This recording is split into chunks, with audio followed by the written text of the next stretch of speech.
ابو موسیٰ اشعری کہتے ہیں کہ ایک سفر میں ہم رسول اللہ صلی اللہ علیہ وسلم کے ساتھ تھے.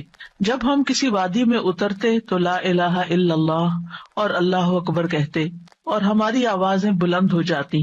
تو نبی صلی اللہ علیہ وسلم نے فرمایا، اے لوگو اپنی جانوں پر رحم کرو، کیونکہ تم کسی بہرے یا غائب کو نہیں پکار رہے، وہ تو تمہارے ساتھ ہی ہے، بے شک وہ سننے والا اور تم سے بہت قریب ہے. اس کا نام برکتوں والا ہے اور اس کی عظمت بہت ہی بڑی ہے. تو اللہ سبحانہ وتعالی قریب ہے، اس کو ہم چاہیں تو دل ہی دل میں پکارے، سرگوشیوں کے انداز میں پکارے یا اونچی آواز میں پکارے، وہ ہر حال میں سنتا ہے، اور جب وہ سنتا ہے تو جواب بھی دیتا ہے اور ہماری دعائیں قبول بھی کرتا ہے. اس لیے ہمیں اس کو قریب محسوس کر کے اس سے دعائیں کرتے رہنا چاہیے.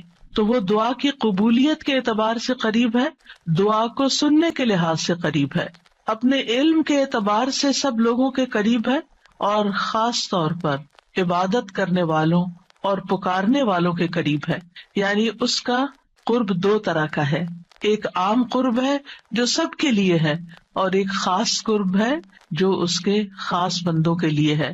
اور وہ خاص بندے جو عبادت گزار ہیں، جو اس کا ذکر کرتے ہیں، جو اس کے شکر کرنے والے ہیں.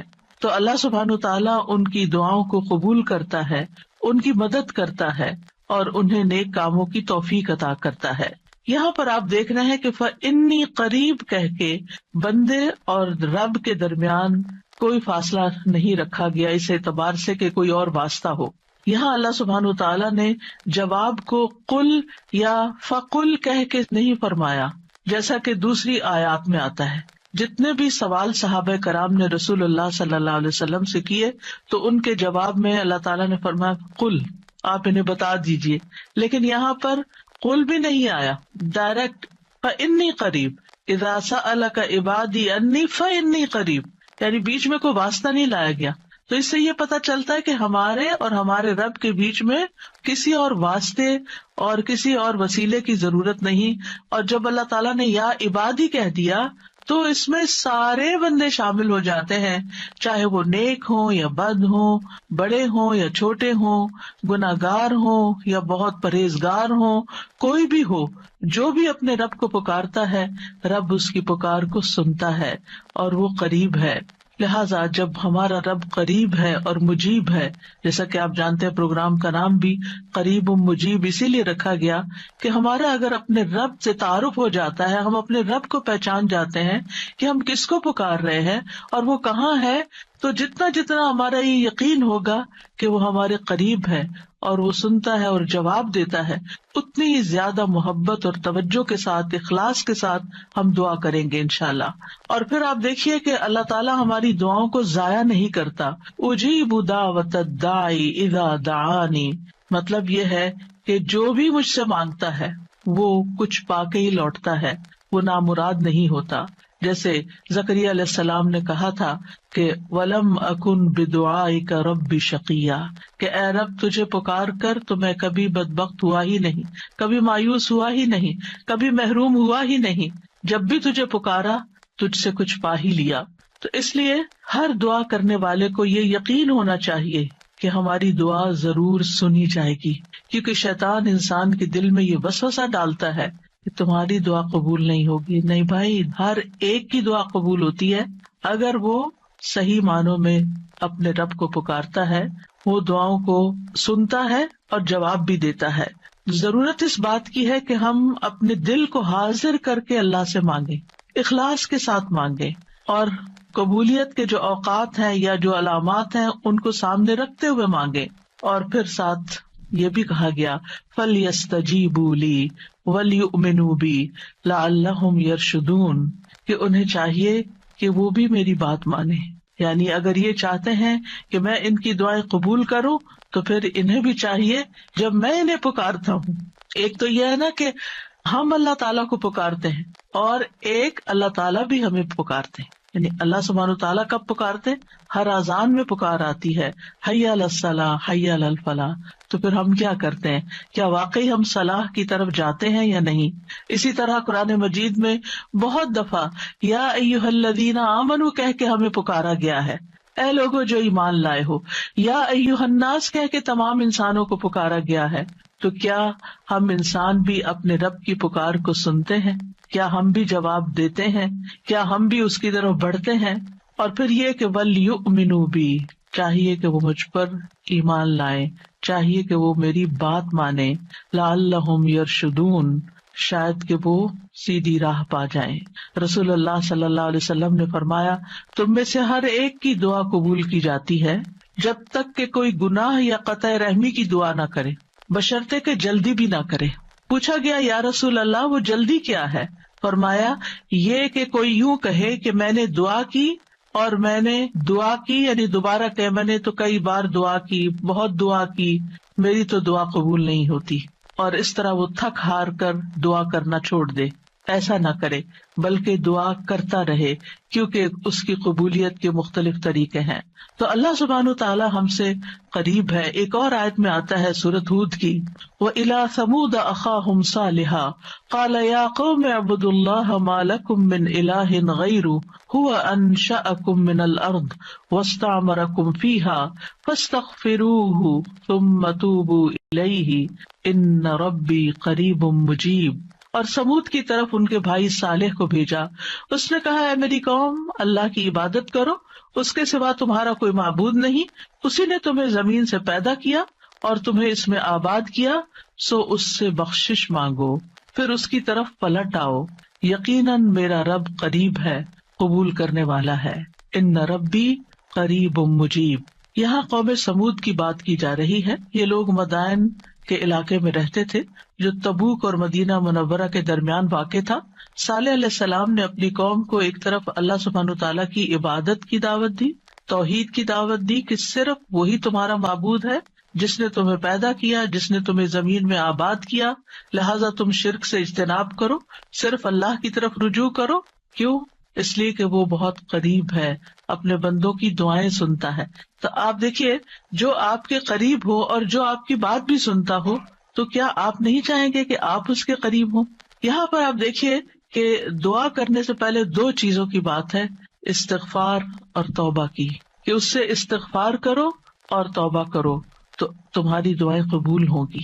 توبہ کا مطلب یہ ہے کہ گناہوں سے کنارہ کشی اختیار کرو اور اس بات کا پکا وعدہ کرو کہ آئندہ گناہ نہیں کرو گے، اور استغفار کا مطلب ہوتا ہے بخشش طلب کرنا کہ اللہ ہمیں معاف کر دے، ہمارے گناہوں پہ پردہ ڈال دے۔ اور توبہ اور استغفار دونوں ہم معنی بھی ہیں۔ امام ابن قیم کہتے ہیں استغفار میں توبہ شامل ہے اور توبہ میں استغفار شامل ہے، اور جب ان کو الگ الگ بولا جاتا ہے تو پھر اس کا معنی الگ الگ بھی ہوتا ہے، اور اگر یہ دونوں اکٹھے آئیں یعنی ایک دوسرے کے ساتھ مل کر آئیں تو استغفار کا مطلب یہ ہوتا ہے کہ زندگی میں جو ہم کر چکے ہیں غلط کام، برائیاں، اللہ تعالی ہمیں ان کے شر سے محفوظ رکھے، اور توبہ کا مطلب یہ ہے کہ ہم آئندہ گناہ میں پڑنے کے شر سے آپ کی مدد چاہتے ہیں، حفاظت چاہتے ہیں۔ اور توبہ اس پختہ ارادہ کو بھی کہتے ہیں کہ دوبارہ گناہ نہیں کریں گے، آئندہ یہ نہیں کریں گے۔ تو ان ربی قریب مجیب، میرا رب یقیناً قریب ہے، مجیب ہے، اور یہاں قریب قرب سے شفقت اور اکرام کے معنوں میں، یعنی رب بہت شفیق اور مہربان ہے، بہت کریم ہے، اور اس کا اپوزٹ ہوتا ہے بعید، دور، اور بہت کا لفظ سختی کے لیے بولا جاتا ہے کہ وہ جو شفیق نہ ہو، سخت ہو، کرخت ہو، اور پھر یہ کہ کچھ نہ دے، تو ایسا نہیں ہے ہمارا رب۔ ہمارا رب قریب ہے، مہربان ہے، اور اس کے ساتھ ساتھ یہ کہ وہ اپنے بندوں کا اکرام کرتا ہے اور انہیں سیدھے رستے پر چلاتا ہے، ان کی رہنمائی کرتا ہے، ان کی ضروریات پوری کرتا ہے، ان کی حفاظت کرتا ہے، ان کو مدد دیتا ہے، ان کی مشکلات دور کرتا ہے۔ لہٰذا ہمیں اپنے رب کو قریب پاتے ہوئے، اور قربت کا ایک احساس ہوتا ہے۔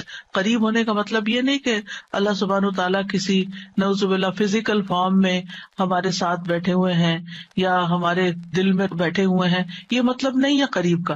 قربت ایک احساس کا نام ہے۔ آپ نے دیکھا ہوگا بہت سے لوگ دور ہوتے ہوئے آپ کے دل کے قریب ہوتے ہیں، اور کئی لوگ آپ کے ساتھ رہتے ہوئے، آپ کے ساتھ بیٹھے ہوئے، آپ کے ساتھ زندگی گزارتے ہوئے بھی آپ سے دور ہوتے ہیں۔ تو اللہ سبحانہ تعالی کا قرب محسوس کرنے کی چیز ہے، اس طرح کہ وہ سنتا ہے. اللہ سبحانہ تعالیٰ سنتا ہے، السمیع ہے، اللہ تعالیٰ دیکھتا ہے، البصیر ہے، اللطیف ہے، الخبیر ہے، ہمارے دلوں کے راز بھی جانتا ہے. تو اس سے بڑھ کے قریب کون ہوگا، جو شہرک سے بھی زیادہ قریب ہے، اور جو ہمارے دل میں خیال اٹھ کر جو ہمارے دماغ تک جاتا ہے اس سے پہلے کہ دماغ تک جائے وہ بیچ میں حائل ہوتا ہے اور وہ جان لیتا ہے کہ بندہ کیا سوچ رہا ہے. نہ صرف یہ کہ وہ یہ جانتا ہے کہ اس وقت کیا کر رہے ہیں ہم، وہ یہ بھی جانتا ہے ہم پاسٹ میں کیا کر چکے ہیں، اور وہ یہ بھی جانتا ہے کہ ہم فیوچر میں کیا کچھ کرنے والے ہیں. کوئی اور ہے ایسا جو اتنا زیادہ ہمیں جانتا ہو؟ کیا وہ ہماری ضروریات کو نہیں جانتا ہوگا؟ کیا وہ ہمارے دکھ کو نہیں جانتا؟ کیا وہ ہماری پریشانیوں کو نہیں جانتا؟ کیا وہ ہماری زندگی کے مقاصد کو نہیں جانتا؟ کیا وہ ہماری کوششوں کو نہیں جانتا؟ کیا وہ ہماری عبادتوں کو نہیں جانتا؟ وہ خوب جانتا ہے، وہ سب کچھ جانتا ہے. تو جو جانتا ہے اس سے مانگے بنسبت اس کے کہ جو جانتا بھی نہیں ہے اور ہم اس سے توقعات لگا کے بیٹھے رہے کہ یہ ہمارے لیے کچھ کریں گے. عام طور پر ہم جب کسی مشکل کا شکار ہوتے ہیں تو پھر بندوں کی طرف دیکھتے ہیں، نہیں، جو اپنے رب کو قریب پاتے ہیں وہ اپنے رب ہی کی طرف دیکھتے ہیں اور رب ہی کی طرف پلٹ پلٹ کر جاتے ہیں. اور تابا یتوبو کا مطلب پلٹ پلٹ کر جانا بھی ہے کہ واپس پلٹتے ہیں کہ اللہ تعالیٰ اگر ہماری کسی بات سے آپ ناراض ہو گئے یا ہم سے خفا ہیں تو ہم تیری ہی طرف پلٹتے ہیں. اعوذ بک منک، تجھ سے ڈر کے پھر تیرے ہی پاس پناہ لیتے ہیں، اپنے گناہوں کے شر سے بچنے کے لیے، اپنی سیئات سے بچنے کے لیے. تو اس لیے تھرو آؤٹ جو ہمارا انشاءاللہ پروگرام ہوگا اس میں آپ یہ 2 لفظ بس پکے کر لیں، وہ قریب ہے، وہ مجیب ہے، وہ بہت قریب ہے اور وہ جواب بھی دیتا ہے، وہ دعائیں قبول بھی کرتا ہے. اس لیے اس رمضان میں خوب خوب دعائیں کرنی ہے. اور ویسے بھی آپ دیکھیں کہ دعا افضل ترین عبادت ہے. الدعاء مخ العبادہ، عبادت کا جوہر ہے، عبادت کی ٹاپ پر ہے. تو رمضان کا مہینہ عبادت کے لیے، لہذا اس عبادت میں دعاؤں کا ایک خاص حصہ ہونا چاہیے. دعا ہے کیا؟ دعا کا لفظ عربی زبان میں دال عین واو سے مل کر بنا ہے. دعا یدعو دعاء و دعوتن، یہ 2 مصدر ہیں اس سے. اور دعا کا لفظی معنی ہوتا ہے کسی کو آواز اور کلام کے ساتھ مائل کرنا، پکارنا، یعنی آواز بھی دینا، اس سے بات بھی کرنا اور اس کو اپنی طرف متوجہ کرنا. ایک ہوتا کسی سے بات کرنا لیکن اس میں مقصد یہ نہیں ہوتا کہ میری طرف متوجہ ہو. مثلا میں آپ سے بات کر رہی ہوں اس وقت تو مجھے آپ سے یہ ایکسپیکٹیشن نہیں کہ آپ میری طرف متوجہ ہو کہ میری کوئی مدد کریں.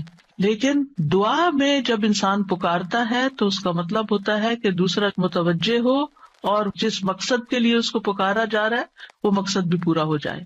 عربی میں کہتے ہیں دعوت اللہ، میں نے اللہ کو پکارا، یعنی میں نے سوال کرتے ہوئے اللہ تعالیٰ کی طرف عاجزی کرتے ہوئے جو خیر ہے اس کے پاس اس میں رغبت رکھی اور اس رغبت کو طلب کرنے کے لیے اس کو پکارا، یعنی اس رغبت کے ساتھ اس کو پکارا.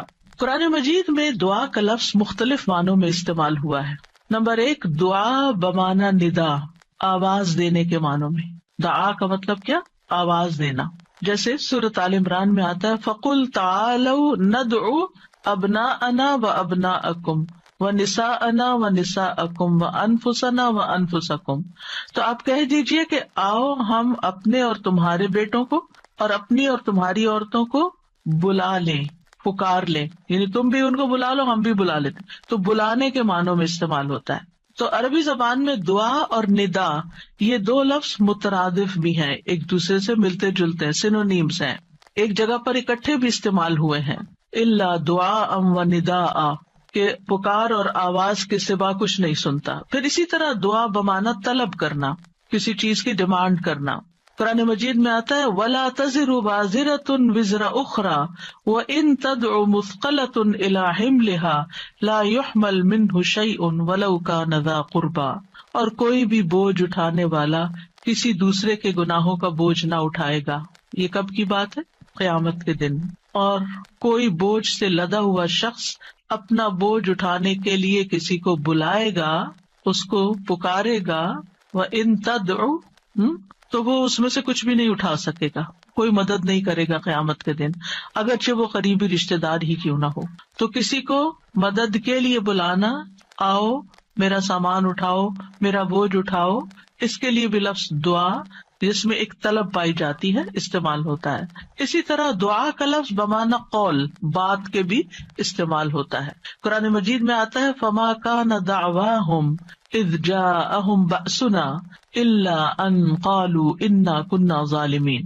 جب ان کے پاس ہمارا عذاب آیا تو ان کا قول اس کے سوا کچھ نہ تھا کہ وہ کہنے لگے بے شک ہم ہی ظالم تھے.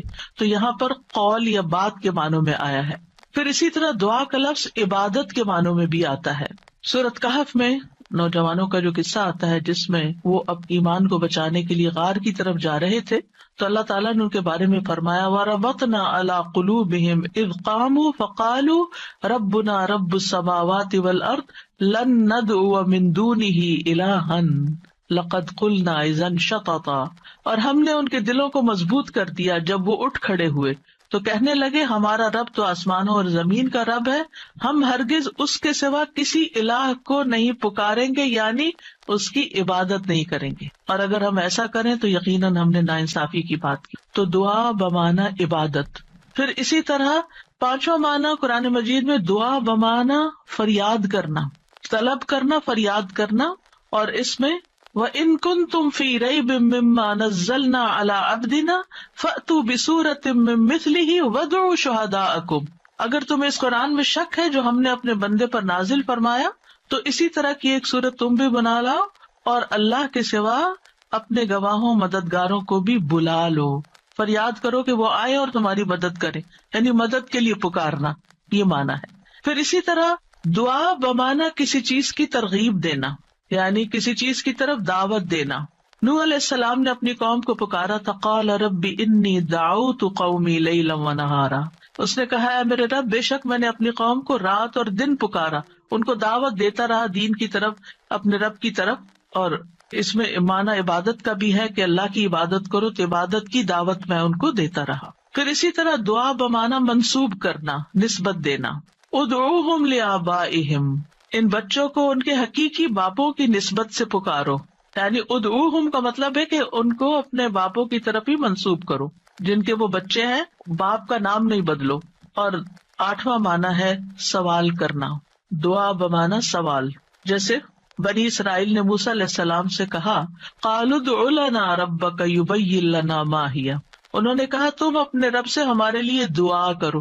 تو یہ جو دعا ہے یہ بمعنی سوال ہے، یعنی مانگو کہ وہ ہمارے لیے بیان کر دے کہ وہ گائے کس طرح کی ہو. تو قرآن مجید میں یہ دعا کا لفظ مختلف معنوں میں استعمال ہوا ہے، لیکن دعا کا عمومی شرعی معنی کیا ہے؟ اللہ کی بارگاہ میں عاجزی کے ساتھ سوال کرنا اور اللہ کے پاس جو خیر ہے اس میں راغب ہونا، رغبت رکھنا. اللہ کی بارگاہ میں اللہ کے حضور عاجزی کے ساتھ سوال کرنا، چیخ چلا کے نہیں بلکہ بہت ہمبل طریقے سے. اور جو خیر اللہ کے پاس ہے اس میں رغبت رکھنا، اس کا شوق رکھنا. طیبی کہتے ہیں اس سے مراد ہے اللہ کی بارگاہ میں انتہا درجے کی عاجزی، انکساری اور محتاجگی ظاہر کرنا. جیسے موسیٰ علیہ السلام نے دعا کیا کی تھی رب انی لما انزلت الی من خیر فقیر. اپنے فقر، اپنی محتاجی، اپنی ضرورت کا اظہار کیا تھا. انی لما انزلت الی من خیر فقیر. امام ابن قیم کہتے ہیں اس سے مراد ہے ایسی چیز کو طلب کرنا جو دعا کرنے والے کو فائدہ دے، یعنی فائدے کی چیز حاصل کرنے کے لیے سوال کرنا، اور ایسی چیز کو دور کرنے کے لیے طلب رکھنا جو اس کو نقصان دیتی ہو. تو پھر دو طرح سے دعا کرتا ہے انسان، کچھ فائدے کی چیزیں مانگتا ہے اور کچھ نقصان والی چیزوں کو دور کرنے کے لیے اللہ سے درخواست کرتا ہے. ہماری شریعت میں دعا کی دو بڑی اقسام ہیں، ایک ہے دعائے عبادت اور ایک ہے دعائے مسئلہ. دعائے عبادت کیا ہے؟ اس سے مراد ہے کہ انسان اللہ سے ثواب کی امید رکھتے ہوئے، اس کے عذاب سے ڈرتے ہوئے اس کی عبادت کرے، اس میں سوال نہیں ہے. تو عربی میں دعا بمعنی عبادت بھی استعمال ہوتا ہے. آتا نا وقال ربکم ادعونی استجب لکم ان الذین یستکبرون عن عبادتی سیدخلون جہنم داخرین. اس میں دعا کے دونوں معنی آ گئے. اور تمہارے رب نے فرمایا کہ مجھ سے دعا کرو میں تمہاری دعا قبول کروں گا، یہ تو سوال ہو گیا. اور دوسرا بے شک وہ لوگ جو میری عبادت سے تکبر کرتے ہیں عنقریب و ذلیل و خوار ہو کر جہنم میں داخل ہوں گے. تو یہاں عبادت کا معنی بھی آ گیا عبادت کے لفظ کے ساتھ، یعنی دعا ایک طرح سے عبادت ہے. تو دعا عبادت کیا ہے کہ انسان اللہ سے ثواب کی امید رکھتے ہوئے اس کے عذاب سے ڈرتے ہوئے اللہ کی عبادت کرے، جیسے نماز پڑھے، روزہ رکھے، قرآن کی قرأت کرے، تسبیح کرے، صدقہ کرے، اللہ کی طرف لوگوں کو دعوت دے، تعلیم کا کام کرے. تو انسان ان میں سے جو بھی عبادت کا کام کرے گا وہ دراصل اللہ کی طرف راغب ہوگا، کیونکہ دعا میں رغبت پائی جاتی ہے. اور جو شخص مثلا نماز پڑھتا ہے تو گویا وہ زبان حال سے دعا کر رہا ہوتا ہے، اللہ سے بخشش مانگ رہا ہوتا ہے کہ اللہ تعالیٰ ہمارے اوپر رحم کیجیے، ہم نے جو گناہ کیے ہیں آپ ان کو معاف کر دیجیے. کیونکہ نماز بذات خود کیا کرتی ہے؟ بلاؤں کو ٹالتی ہے، گناہوں کو معاف کرنے کا ذریعہ ہے. ٹھیک ہے. اچھا، صدقہ کیا کرتا ہے؟ گناہوں کی آگ بجھاتا ہے. ٹھیک ہے نا. تو یہ جو گناہوں کی آگ کا بجھنا ہے، یہ ہم بول کے بھی کہہ سکتے اللہ میں جہنم کے عذاب سے بچا، تو وہ ہماری زبان بول رہی ہوتی. لیکن جب ہم صدقہ دے رہے ہوتے ہیں تو گویا ہمارا عمل جو ہے وہ اسی چیز کا تقاضا کر رہا ہے کہ ہم اپنے اوپر سے گناہوں کا بوجھ اتارنا چاہتے ہیں. تو ایک دعا سوال کے انداز میں ہوتی ہے اور ایک دعا حال کے ساتھ بیان ہو رہی ہوتی ہے، عمل کے ساتھ ہو رہی ہوتی ہے. اور دوسری جو دعائے مسئلہ ہے جس میں مانگنے کی دعا ہوتی ہے، تو وہ یہ ہے کہ انسان دنیا اور آخرت کی کوئی بھی بھلائی طلب کرنے اور دنیا اور آخرت کے نقصان کو دور کرنے کا سوال اللہ سے ہی کرے. دنیا اور آخرت کی کوئی بھی بھلائی مانگنا اور دنیا اور آخرت کے کسی بھی نقصان سے بچنا، یہ بس اللہ ہی سے کرے اس کا سوال.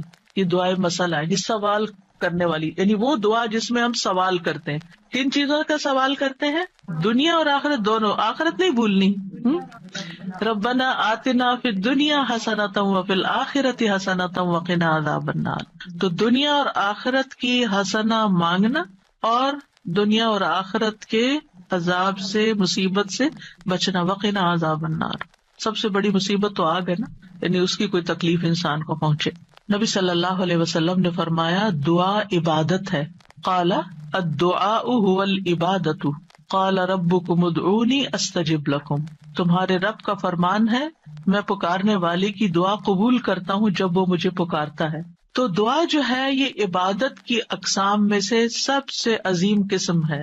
امام خطابی اپنی کتاب شأن الدعاء میں کہتے ہیں، اس حدیث کی وضاحت کرتے ہوئے الدعاء هو العبادہ، وہ کہتے ہیں کہ دعا عبادت کا ایک بڑا حصہ ہے یا سب سے افضل عبادت ہے. جیسے کہ لوگ کہتے ہیں لوگ بنو تمیم ہیں اور مال اونٹ ہیں، یعنی لوگوں کو دیکھنا تو بنو تمیم کو دیکھو، مطلب سب لوگوں سے افضل ہیں. نبی صلی اللہ علیہ وسلم اسی سے تھے نا، اور ان کی تعداد بھی زیادہ تھی. اور اسی طرح عربوں کے ہاں مال کی سب سے بڑی قسم اونٹ ہوا کرتے تھے. وہ کہتے ہیں مال تو اصل میں اونٹ ہے اور لوگ تو بنو تمیم ہی ہیں. تو اسی طرح کہا گیا دعا تو عبادت ہی ہے. الدعاء هو العبادہ، دعا ہی عبادت ہے. الحج عرفہ، تو اس کا یہ مطلب ہے کہ صرف عرفہ میں جاؤ، یہ نہیں. مطلب یہ ہے کہ جتنے بھی ارکان آپ حج کے ادا کرتے ہیں ان میں سے عرفہ کے دن کا قیام اگر کسی نے پا لیا تو اس کا حج ہو گیا، اور وہ سب سے بڑا دن ہے جس میں بخشش ہوتی ہے. تو یہ عربوں کے کہنے کا ایک انداز بھی ہے نا. اور مراد اس سے کیا ہے کہ دعا سب سے افضل عبادت ہے اور ساری اطاعتوں اور ساری بندگیوں کا مغز ہے کہ انسان اپنی ہر پریشانی اور ہر ضرورت میں اللہ کی طرف متوجہ ہو جائے. یہ ہے اصل مقصد. اگر کسی مشکل میں پڑ گیا ہے تو اس مشکل کے دور ہونے کے لیے بس اللہ ہی کی طرف رجوع کرے اور اسی کا انتظار کرے کہ وہی کاٹے گا. لوگوں سے توقعات ہٹا لے. اس کا یہ مطلب نہیں کہ ہم لوگوں سے ہیلپ لے نہیں سکتے، آپ لوگوں سے ہیلپ لے سکتے ہیں، آپ ان کو بتا سکتے ہیں کہ آپ کس مشکل میں اور اس کا حل کیا ہے، لیکن ان سے توقع نہ رکھے کہ یہ میری مشکل حل کر دیں گے. مثلاً آپ کو کوئی پرابلم ہوئی ہے، آپ کسی سے مشورہ کرنا چاہتے ہیں، آپ کسی سے کاؤنسلنگ لینا چاہتے ہیں، آپ ضرور لیں، لیکن یہ توقع نہ رکھیں کہ یہ آپ کا مسئلہ حل کر دے گا یا بس یہی آپ کے لیے سب کچھ ہو گیا. اس کو اللہ سبحانہ وتعالیٰ سے آگے نہ رکھیں. کہتے ہیں نا ہمت مردہ مدد خدا.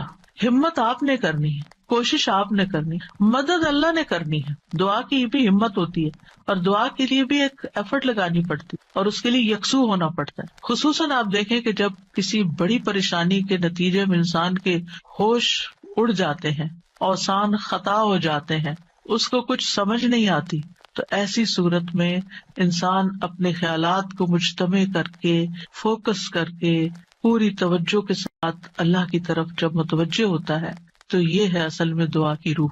اور نہ صرف یہ کہ بڑی مشکلات میں بلکہ چھوٹی چھوٹی ضروریات میں بھی اللہ کی طرف رغبت کرنی چاہیے. دعا کی ضرورت کیوں ہے ہماری زندگی میں؟ کیونکہ ہم اللہ کے محتاج ہیں، بادشاہ وہی ہے، ہم فقیر ہیں. یا ایھا الناس انتم الفقراء الی اللہ، اے لوگو تم سب اللہ کے محتاج ہو. کوئی بھی انڈیپینڈنٹ نہیں، کوئی بھی یہ نہیں کہہ سکتا کہ میں اپنے سب کام خود ہی کر سکتا ہوں. واللہ هو الغنی الحمید، اور اللہ سب سے بے پرواہ ہے اور تعریف کے لائق ہے. بندوں میں سے کوئی بھی بے پرواہ نہیں ہو سکتا، ہم سب محتاج ہیں. دوسری بات، اللہ سارے خزانوں کا مالک ہے. وَإِن مِّن شَيْءٍ إِلَّا عِندَنَا خَزَائِنُهُ، کوئی چیز ایسی نہیں، وَإِن مِّن شَيْءٍ إِلَّا عِندَنَا خَزَائِنُهُ، کہ جس کے خزانے ہمارے پاس نہ ہوں. آپ کوئی چیز آرڈر کرنا چاہتے ہیں تو پتہ چلتا ہے وہ تو ہے ہی نہیں، ختم ہو گئی، اسٹاک ختم، آؤٹ آف اسٹاک. بڑی سے بڑی کمپنی، بڑے سے بڑے ریسورسز رکھنے والے انسانوں سے جب آپ مانگتے ہیں تو آپ دیکھیں کیا ہوتا ہے کہ انسان بعض اوقات وہ اوپر جا کے اتنی نیچے گرتے ہیں کہ پائی پائی کے محتاج ہو جاتے ہیں. ایسی مثالیں آپ نے بھی دیکھی ہوں گی، سنی بھی ہوگی کہ کہاں ان کے پاس بہت کچھ تھا اور کہاں وہ زیرو پہ آ گئے. اللہ تعالیٰ ایسا نہیں ہے، ہمیشہ سے ہے اس کے پاس اور ہمیشہ رہے گا. ساری مخلوق اگر کسی میدان میں جمع ہو کر سب کچھ مانگے تو بھی اللہ تعالیٰ کے خزانوں میں اتنی کمی نہیں آتی جتنی ایک سوئی کو سمندر میں ڈبو کے نکالا جائے تو پانی جو سوئی کے ساتھ لگتا ہے اتنی بھی کمی نہیں ہوتی.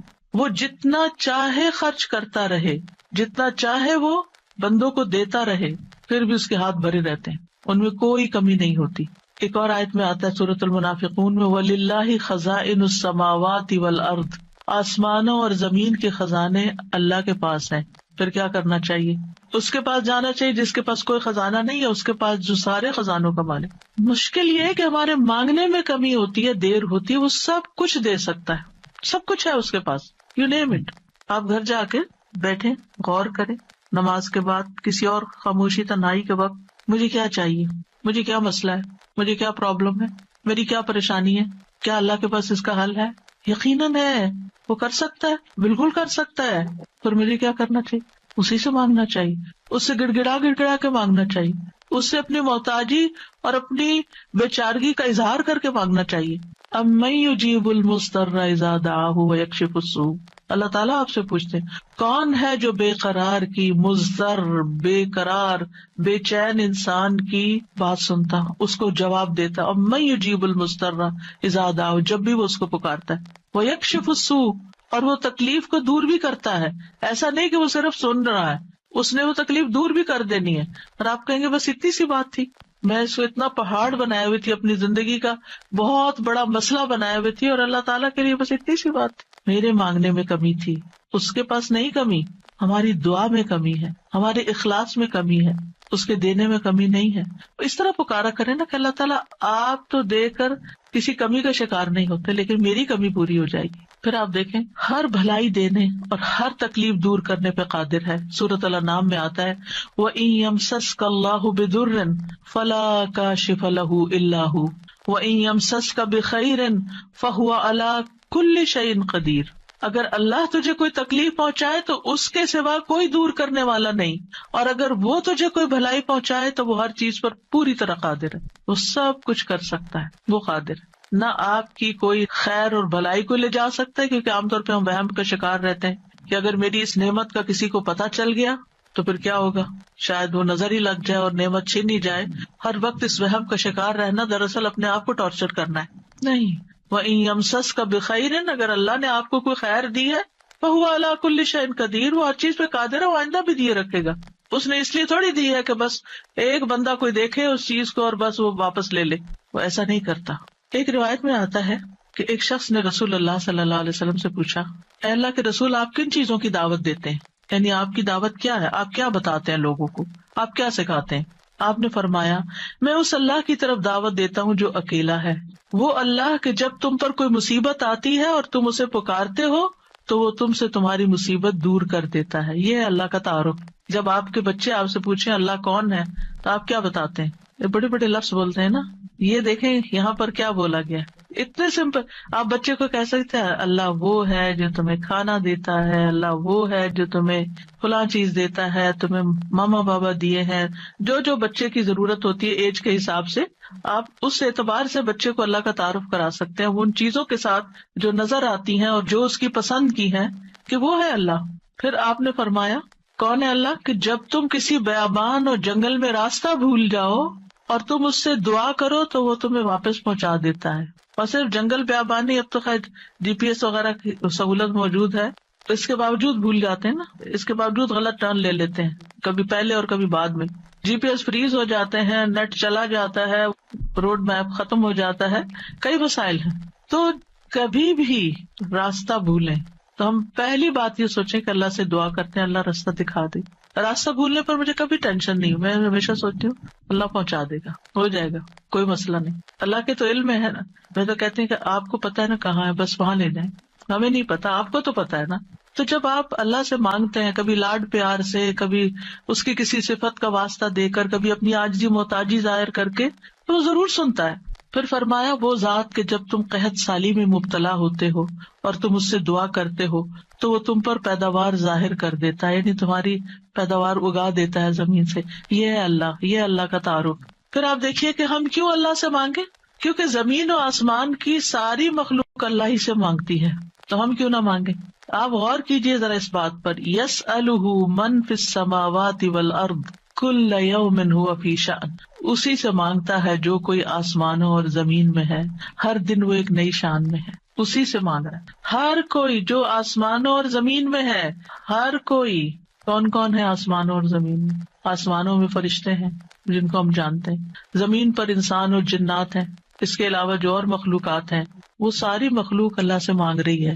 اگر ساری مخلوق اللہ سے مانگتے اور ہم کسی اور سے مانگنا شروع کر دیں، غیر اللہ سے مانگیں، تو کتنی حماقت والی بات ہے نا. اللہ نے عقل اسی لیے دی تھی کہ ہم اللہ ہی کو نہ پہچانے. تو اللہ سبحانہ وتعالیٰ سے سوال کرنے کے اعتبار سے 4 طرح کے لوگ ہیں. امام ابن تیمیہ کہتے ہیں بس تمام آسمانوں اور زمین کے لوگ اللہ سے سوال کرتے ہیں تو ان کے 4 درجات بن جاتے ہیں.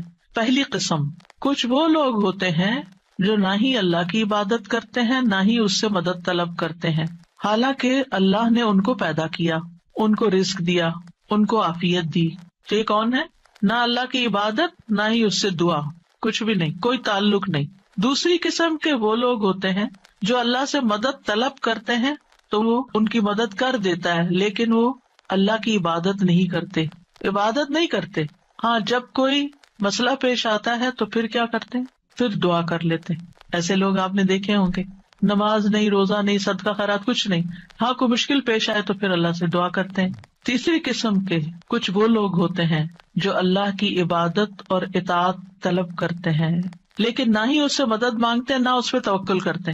نماز روزہ کر لیں گے، دعا نہیں کرتے، کہتے ہیں اللہ کو پتہ ہی ہے نا کیا چاہیے، اب مانگنا کس لیے. نہیں، اللہ تعالیٰ خود فرماتے وقال ربکم ادعونی، تمہارا رب کہتا ہے مجھ سے دعا کرو، تو کیوں نہ دعا کریں، ہمیں دعا کرنی ہے. چوتھی قسم کے وہ لوگ ہوتے ہیں جو اللہ کی عبادت بھی کرتے ہیں اور اس سے دعا بھی کرتے ہیں، اس سے مدد بھی طلب کرتے ہیں. تو اللہ تعالیٰ اپنی عبادت اور اطاعت پر ان کی مدد کرتا ہے. جیسے ہم کہتے ہیں رب اعنی علی ذکرک و شکرک و حسن عبادتک، تو اللہ تعالیٰ مدد بھی فرماتا ہے. اب ہم اپنے آپ کو دیکھیں کہ ہم کون سی کیٹیگری میں فال کرتے ہیں، ہم کہاں ہیں. کیا ہم ان لوگوں میں ہیں جو عبادت بھی کرتے ہیں اور دعا بھی کرتے ہیں، تو یہ ٹاپ کلاس کے لوگ ہیں، اور باقی اللہ تعالیٰ کے حق میں کبھی کوتاہی کرتے ہیں. تو ہمیں دعا کرتے رہنا چاہیے، اللہ تعالیٰ کو پکارتے رہنا چاہیے، ہر ضرورت میں، ہر مقصد میں، ہر پریشانی میں، ہر دکھ میں، ہر بیماری میں، ہر موقع پر، ہر چیز کے لیے، چھوٹی سے چھوٹی چیز کے لیے، بڑی سے بڑی چیز کے لیے اللہ ہی سے مانگنا چاہیے. کیونکہ وہ دے کر احسان نہیں جتاتا، وہ دے کر شرمندہ نہیں کرتا، وہ دے کر ہم سے واپس نہیں مانگتا، وہ بغیر شرط کے دیتا ہے، غیر مشروط دیتا ہے. وَإِذَا سَأَلَكَ عِبَادِي عَنِّي فَإِنِّي قَرِيبٌ أُجِيبُ دَعْوَةَ الدَّاعِ إِذَا دَعَانِ فَلْيَسْتَجِيبُوا لِي وَلْيُؤْمِنُوا بِي لَعَلَّهُمْ يَرْشُدُونَ. وَإِذَا سَأَلَكَ عِبَادِي عَنِّي فَإِنِّي قَرِيبٌ أُجِيبُ دَعْوَةَ الدَّاعِ إِذَا دَعَانِ فَلْيَسْتَجِيبُوا لِي وَلْيُؤْمِنُوا بِي لَعَلَّهُمْ يَرْشُدُونَ. تو ہمیں مانگتے رہنا چاہیے کیونکہ وہ قریب ہے، وہ مجیب ہے.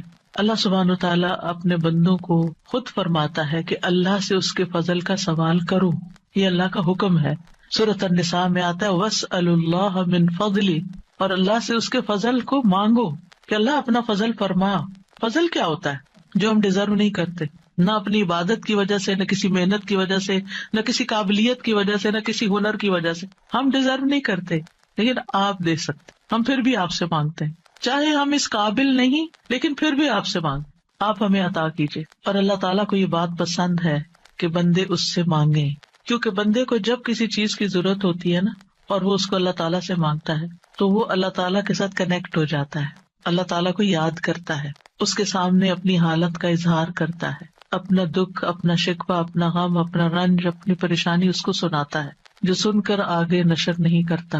جب ہم بندوں کے سامنے اپنی کسی پریشانی کا ذکر کر دیتے ہیں تو بعض اوقات کیا کرتے ہیں، وہ آگے بیان کر دیتے ہیں اور یوں آپ کے راز کھل جاتے ہیں، آپ کا مرتبہ اور مقام لوگوں کی نگاہ میں گر جاتا ہے. کچھ لوگ آپ سے حسد کرنے لگتے ہیں، کچھ لوگ آپ کی تکلیف پہ خوش ہوتے ہیں. تو اس لیے ہمیں اللہ سبحانہ تعالیٰ کے سامنے ہی اپنے رنج اور دکھ کی فریاد رکھنی چاہیے. اللہ تعالیٰ اپنے بندوں کو ہر چیز کو اسی سے مانگنے کا حکم دیتا ہے. اب ہر چیز میں کیا ہے؟ صحیح مسلم کی روایت ہے، ابو ذر غفاری رضی اللہ عنہ کہتے ہیں کہ نبی صلی اللہ علیہ وسلم اپنے رب تبارک و تعالیٰ سے روایت کرتے ہیں کہ بے شک اللہ تعالیٰ فرماتا ہے، اے میرے بندو تم سب گمراہ ہو سوائے اس کے جسے میں ہدایت دوں، پس تم مجھ سے ہدایت مانگو میں تمہیں ہدایت دوں گا. نمبر 1 دعا کیا ہونی چاہیے؟ ہدایت کی. دن کی ہر رکعت میں ہم اہدنا الصراط المستقیم مانگتے ہیں. ہر کام میں ہمیں گائیڈنس چاہیے، ہمیں کلیرٹی چاہیے، چاہے دین کا کام ہو چاہے دنیا کا کام. ہر چیز میں ہمیں صحیح راستہ، صحیح اسٹریٹجیز اختیار کرنے کی ضرورت ہوتی ہے، تب وہ کام ہو پاتا ہے. اور اس طرح ساری کنفیوژن بھی دور ہو جاتی، ساری پریشانی بھی دور ہو جاتی کہ میں نے اللہ سے دعا کر لی، اللہ تعالیٰ آپ مجھے صحیح طریقہ بتا دے، مجھے اس کام کو کیسے لے کے چلنا ہے. تو ہر موڑ پر، ہر کام میں ہمیں ہدایت کی ضرورت ہوتی ہے.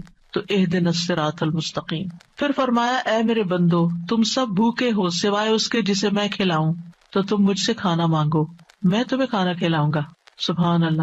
سب سے بڑی ضرورت ہدایت کے بعد انسان کی کیا ہے؟ کھانا، جو اس کو دن میں کئی بار کھانا پڑتا ہے. اور انسان سب سے زیادہ پریشان بھی اس کے لیے ہوتا ہے، اور مال کا سب سے بڑا حصہ بھی اسی پہ خرچ ہوتا ہے. یعنی دن میں اگر آپ دیکھیں تو آپ ہر روز اپنا لباس نہیں خریدتے، ہر روز آپ اپنی ٹوائلٹریز نہیں خریدتے، ہر روز اپنی اور چیزیں نہیں خریدتے، برتن نہیں خریدتے، کٹلری، جیولری، یہ سب روز تھوڑی خریدا جاتا ہے. لیکن کھانا تو ڈیلی چاہیے، کھانا تو ڈیلی کنزیوم کرنا ہے، تو اس سے مانگو. اور خاص طور پر اگر کچھ خاص کھانے کو دل چاہتا ہے وہ بھی اس سے مانگو. نیوٹریشیس چاہیے، ہولسم چاہیے، صحت مند چاہیے، کیونکہ ساری بیماریاں ہی کھانے سے پیدا ہوتی ہیں. یعنی کھانا مانگو، صرف یہ نہیں کہ ہے نہیں، بلکہ اچھا کھانا مانگو تو اللہ تعالیٰ کھلائے گا. اے میرے بندو تم سب برہنہ ہو سوائے اس کے جسے میں لباس پہناؤں، تو تم مجھ سے لباس مانگو میں تمہیں لباس پہناؤں گا. بعض اوقات انسان کو کوئی خاص چیز پہننے کو دل چاہتا ہے، مانگے اللہ سے، اللہ دے گا. اے میرے بندو تم سب دن رات گناہ کرتے ہو اور میں سارے گناہوں کو بخش دیتا ہوں، تم مجھ سے بخشش مانگو میں تمہیں بخش دوں گا. کیوں اپنے اوپر بوجھ لیے پھرتے ہو؟ کتنے گناہ کر لیے، بہت لیٹ کر دیا، پتہ نہیں اب میری معافی ہوگی یا نہیں، اب میں کیا کروں؟ وہ معاف کر دے گا، مانگ کر تو دیکھو. اے میرے بندو اگر تمہارے اولین و آخرین اور جن و انس ایک صاف چٹیل میدان میں کھڑے ہو کر مجھ سے مانگنے لگے اور میں ہر ایک کو جو مجھ سے مانگ رہا ہے وہ سب کچھ دے دوں جو وہ مانگ رہا ہے، تو میرے خزانوں میں کوئی کمی نہیں ہوگی مگر جتنی سمندر میں سوئی ڈال کر نکالنے سے کمی آتی، کچھ کمی نہیں. مانگو، اس کا تو کچھ نہیں بگڑتا، اس کا تو کچھ کم نہیں ہوتا. نبی صلی اللہ علیہ وسلم نے بھی اللہ سے مانگنے کا حکم دیا ہے۔ عبداللہ بن عباس کہتے ہیں ایک دن وہ رسول اللہ صلی اللہ علیہ وسلم کے پیچھے سوار تھے تو رسول اللہ صلی اللہ علیہ وسلم نے ان سے فرمایا، اے لڑکے، میں تجھے چند کلمات سکھا رہا ہوں، احفظ اللہ یحفظک، تم اللہ کے احکام کی حفاظت کرو، اللہ تمہاری حفاظت کرے گا۔ احفظ اللہ تجدہ تجاہک، اللہ کی حفاظت کرو یعنی اللہ تعالیٰ کے احکامات کی، تم اسے اپنے سامنے پاؤ گے، قریب پاؤ گے۔ اذا سألت فاسأل اللہ، جب تمہیں مانگنا ہو اللہ سے مانگو، جب تمہیں مانگنا ہو، کچھ بھی مانگنا ہو۔ وَإِذَا اسْتَعَنْتَ فَاسْتَعِنْ بِاللَّهِ، اور جب مدد چاہیے اللہ سے مدد مانگو، کسی بھی طرح کی مدد، یعنی مدد صرف مالی مدد نہیں ہوتی، یا مدد صرف ان چیزوں کی نہیں ہوتی اوپر جن چیزوں کا ذکر ہوا ہے، مدد تو ہمیں ہر کام میں چاہیے۔ ہم کون سی لائن اختیار کریں، کون سا پیشہ اختیار کریں، کون سی جاب لیں، کون سی نہ لیں، کیا کریں کیا نہ کریں، فلاں جگہ جانا ہے جائیں یا نہ جائیں، ہر معاملے میں۔ اور یہ جو ہمیں استخارہ سکھا دیا گیا تو یہ بھی تو یہی ہے۔ اور اس استخارے میں بھی آپ دیکھیے، اذا سألک عبادی انی فانی قریب اجیب دعوت الداعی اذا دعانی، اس میں بھی آپ دیکھیں بیچ میں واسطہ نہیں رہا نا، تو ہم کسی سے نہیں کہہ سکتے آپ میرا استخارہ کریں، آپ اپنے لیے خود ہی خیر مانگے۔ آپ صلی اللہ علیہ وسلم نے عبداللہ بن عباس سے کہا، جان رکھو اگر ساری دنیا مل کر بھی تمہیں نفع پہنچانا چاہے تو تمہیں نفع نہیں پہنچا سکتی سوائے اس کے جو اللہ نے تمہارے لیے لکھ دیا، اور اگر وہ سارے مل کر تمہیں کوئی نقصان دینا چاہیں نقصان نہیں دے سکتے سوائے اس کے جو اللہ نے تمہارے لیے لکھ دیا۔ کتنا بڑا توکل سکھاتی ہے یہ بات، کتنی فکریں پریشانیاں دل سے اور دماغ سے بالکل آف لوڈ ہو جاتی، کچھ نہیں ہوتا، کوئی کچھ نہیں بگاڑ سکتا۔ ہم ڈرتے رہتے ہیں نا، کبھی فیوچر سے ڈرتے ہیں، کبھی لوگوں سے ڈرتے ہیں، کبھی کسی بیماری سے ڈرتے ہیں، کبھی بھوک فقر و فاقہ سے ڈرتے ہیں، کبھی اپنے اولاد کے بارے میں ڈر رہے ہوتے ہیں، فکر کر رہے ہوتے ہیں ان کا کیا بنے گا، ان کے ایمان کا کیا ہوگا، ان کے کھانے پینے کا کیا ہوگا، ان کے رہنے کا کیا، یہی فکریں تو ہیں ہماری جن میں ہم ڈوبے رہتے ہیں۔ اللہ نے ہمیں صرف ان فکروں کے لیے تھوڑی بھیجا ہے، ہمیں تو اللہ نے اپنی عبادت کے لیے بھیجا تھا، اللہ نے ہمیں بڑے کام کرنے کے لیے بھیجا، ہم نے اپنے آپ کو چھوٹی چھوٹی چیزوں میں الجھا کر بیمار کر لیا اور انہی کے اندر ہی گھومتے رہے اور انہی کی فکر کرتے رہے اور انہی کے بوجھ تلے دبے رہے، جبکہ ہمیں تو کنتم خیر امت اخرجت للناس، تم بہترین امت ہو، تمہیں تو انسانیت کے لیے پیدا کیا گیا تھا، تمہیں تو اوروں کے لیے پیدا کیا گیا تھا کہ تم خود بھی ہدایت پر اور انہیں بھی اللہ کی طرف بلاؤ، اور تم صرف اپنی ہی ذات میں کھو گئے اور صرف اپنے ہی غم لے کر بیٹھ گئے اور صرف اپنی ہی پریشانیوں میں دن رات رہے۔ ان سب چیزوں کو تو اللہ کے حوالے کرنے کی ضرورت ہے، وہ ٹیک کیئر کرے گا۔ ان تنصروا اللہ ینصرکم، اگر تم اللہ کی مدد کرو گے اللہ تمہاری مدد کرے گا، اور وہ ضرور کرے گا۔ تم اوروں کی فکر کرو اللہ تمہاری کرے گا۔ تو اس لیے ہمارے کرنے کا کام کیا، احفظ اللہ یحفظک، حفاظت چاہیے، تم اللہ تعالیٰ کے احکامات کی حفاظت کرو، جو تمہیں کہا جا رہا ہے وہ پابندی سے کرو، باقی کام اللہ کا ہے۔ اور پھر احفظ اللہ تجدہ تجاہک، جب تم اللہ کے بن جاؤ گے نا تو پھر اللہ کو بہت قریب پاؤ گے۔ پھر آپ دیکھیے کہ اللہ کے نزدیک دعا سے زیادہ کوئی چیز معزز نہیں۔ دعا انسان کو عزت دیتی ہے، جب انسان بندوں کے آگے ہاتھ پھیلاتا ہے تو ذلیل ہوتا ہے، اور جب اللہ سے مانگتا ہے دو ہاتھ اٹھا کے، بندوں کے سامنے تو ہم ایک ہاتھ پھیلاتے ہیں اور اللہ کے سامنے دو ہاتھ پھیلاتے ہیں، اور جب انسان اللہ سے مانگتا ہے تو اللہ اس بندے سے محبت کرتا ہے اور اس بندے کو دیتا ہے، نوازتا ہے اور عزت دیتا ہے، اپنی جناب سے دیتا ہے۔ اور جب بندوں سے مانگتے ہیں تو وہ کبھی دیتے ہیں کبھی نہیں دیتے، اور کبھی دے کے اذیت بھی دیتے ہیں، اور پھر احسان جتاتے ہیں، دکھ دیتے ہیں، ذلیل کرتے ہیں، بعض اوقات آپ کی انا کو مجروح کر دیتے ہیں، آپ کی عزت کو مجروح کر دیتے ہیں، آپ کو بعض اوقات بدنام کر دیتے ہیں۔ تو اللہ کے نزدیک دعا سے زیادہ کوئی چیز معزز نہیں۔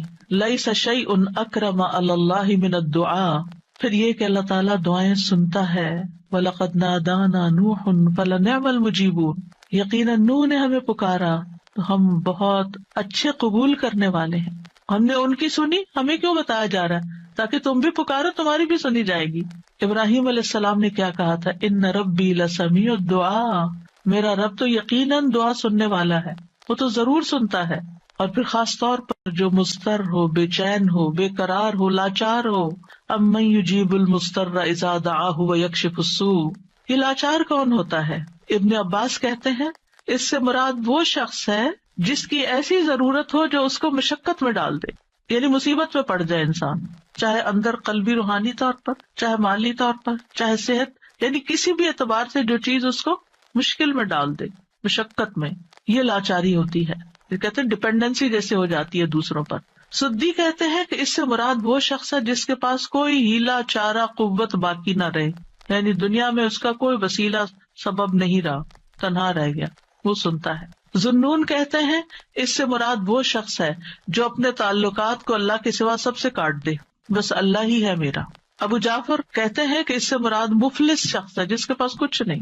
سہل بن عبداللہ کہتے ہیں اس سے مراد وہ شخص ہے جو اپنے ہاتھ دعا مانگتے ہوئے اللہ کی طرف بلند کرتا ہے، اوپر اٹھاتا ہے، حالانکہ اس کے پاس اطاعت کا کوئی نیکی کا کام نہیں ہوتا جس کو وہ وسیلہ بنا سکے. لاچار. اب ہر جگہ سے مایوسی ہوگی، اب ایک ہی راستہ ہے، اور وہ راستہ شیطان کہتا ہے تم تو اتنے نافرمان ہو، تمہاری نہیں سنی جائے گی. نہیں، وہ پھر بھی سنتا ہے. امن یجیب المضطر. اصل میں بندے تو ہم اللہ ہی کے ہیں نا، چاہے ہم اللہ کو اپنا بنائیں یا نہ بنائیں، ہیں تو اسی کے، جانا تو اسی کی طرف ہے، دنیا میں بھی اسی کی طرف جانے کی ضرورت پیش آتی ہے. اور پھر آپ دیکھیے کہ اللہ تعالیٰ کا قبولیت کا وعدہ بھی ہے، اور وہ بندوں کی حاجات پوری کرتا ہے. اللہ تعالیٰ خود پکارتے ہیں جب رات کا ایک تہائی حصہ بچتا ہے، آسمان دنیا پہ نزول فرما کے اللہ تعالیٰ فرماتے ہیں کون ہے جو مجھ سے دعا کرے تو میں اس کی دعا قبول کروں، کون ہے جو مجھ سے بخشش طلب کرے تو میں اسے بخش دوں، کون ہے جو مجھ سے رزق مانگے تو میں اس کو رزق عطا کروں، کون ہے جو تکلیف دور کرنے کی درخواست کرے تو میں اس کی تکلیف دور کروں. اور یہ اعلان فجر کے طلوع ہونے تک ہوتا رہتا ہے. تو اللہ تعالیٰ پکار رہے ہیں کہ مانگو مجھ سے. اب دیکھیے اگر کبھی آپ کے پیرنٹس میں سے کوئی یا کوئی بڑا یا اگر آپ سے کہے کہ اچھا مانگو، کیا مانگتے ہو، فرمائش کرو، کیا کرتے ہیں ہمارا حال کیا ہوتا ہے؟ بہت خوش ہو جاتے ہیں، اتنی بڑی آفر آ گئی ہے، کرو فرمائش، کیا چاہیے، جیولری چاہیے، کپڑے چاہیے، جو چاہیے مانگو. تو ہمارا خوشی سے ایسا حال ہوگا کہ ہمیں یہ بھی یاد نہیں رہے گا کہ اب مانگنا کیا ہے آپ نے. اللہ سبحانہ وتعالیٰ روز ہمیں پکارتے ہیں کرو فرمائش، مانگو، کچھ مانگو، اور ہم مانگتے ہی نہیں. جاگ بھی جائے تو ہم مانگتے نہیں. مانگنے کی ضرورت ہے.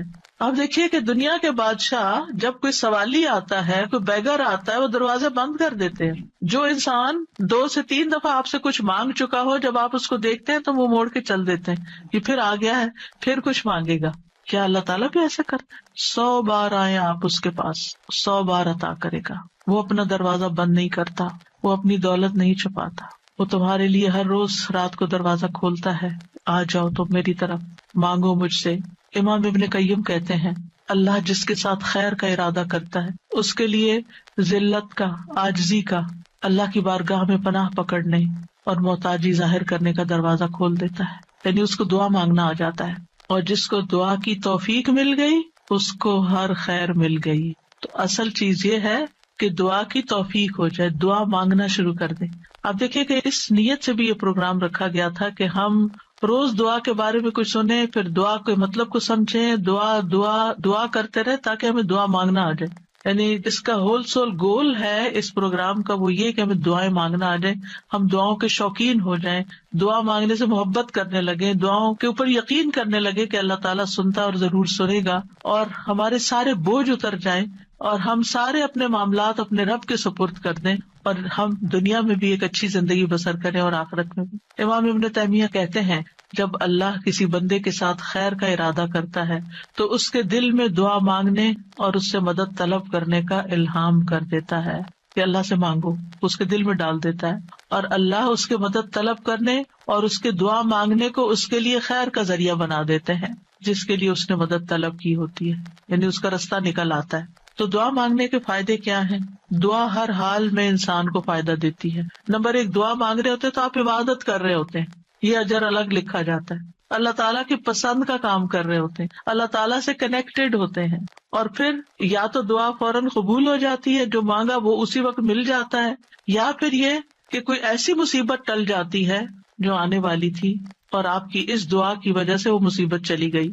رسول اللہ صلی اللہ علیہ وسلم نے فرمایا دعا فائدہ دیتی ہے اس کے بارے میں بھی جو کچھ نازل ہو چکا ہے اور اس کے بارے میں بھی جو نہیں اترا. بس اللہ کے بندو تم پر دعا کرنا لازم ہے، یعنی جو مصیبتیں آ گئی ہیں ان کو بھی دور کرے گی دعا، اور جو ابھی نہیں آئی اتر رہی ہیں ان کو بھی دور کر دے گی، آنے والی مشکلات کو بھی ہٹا دے گی. پھر یہ کہ اللہ تعالیٰ اپنے مانگنے والوں کو خالی ہاتھ نہیں لوٹاتا. حدیث میں آتا ہے بے شک اللہ عز و جل کو اس بات سے حیا آتی ہے کہ اس کا کوئی بندہ اس کے سامنے ہاتھ پھیلا کر کسی خیر کا سوال کرے اور وہ انہیں خالی لوٹا دے، کہ کچھ بھی نہ ڈالے اس میں. ایسا نہیں ہوتا.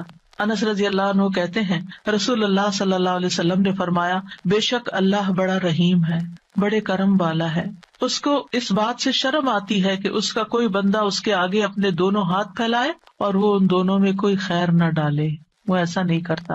جو مسلمان بھی اپنی حاجت اللہ کے آگے رکھ دیتا ہے اللہ تعالیٰ اسے ضرور نوازتا ہے، ضرور دیتا ہے۔